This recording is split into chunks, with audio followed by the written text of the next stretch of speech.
കൈകൊണ്ട് മുഖം പൊത്തുന്നത് സുരേഷ്, ഇറങ്ങി ഓടുന്നത് എൽദോസ്, കൂളായിരിക്കുന്നത് സിബീഡ് ക്രൂസ്, പിന്നെ മാസ്ക് ഇട്ട് നിൽക്കുന്നത് ജോസഫ് ചെറിയാൻ.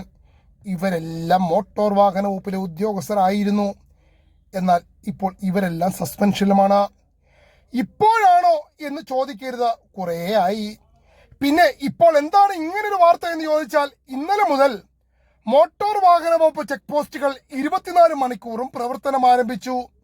വാളയാർ ചെക്ക് പോസ്റ്റിൽ കഴിഞ്ഞ മണ്ഡല മകരവിളക്ക് കാലത്ത് ജോലി ചെയ്ത ഉദ്യോഗസ്ഥരാണ് സസ്പെൻഷനായത്. വിജിലൻസുകാർ 2-3 ദിവസം കയറി ഇറങ്ങി. ലക്ഷങ്ങളാണ് കൈക്കൂലിയായി കണ്ടെടുത്തത്.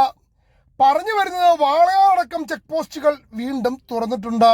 പൂർണ്ണമായിട്ടല്ല, എങ്കിലും അത് സ്ഥിരം ആക്കാനുള്ള സാധ്യതയുമുണ്ട്. അതെന്തെങ്കിലും ആയിക്കോട്ടെ.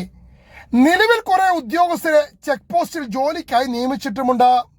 വിജിലൻസ് വരും, പിടിക്കും, വെറുതെ സസ്പെൻഷൻ ആകേണ്ട. അതുകൊണ്ട് മുന്നറിയിപ്പ് എന്ന് കരുതി ഒരു വാർത്ത ചെയ്തതാണെന്ന് മാത്രം. സൂക്ഷിച്ചാൽ നിങ്ങൾക്ക് കൊള്ളാം.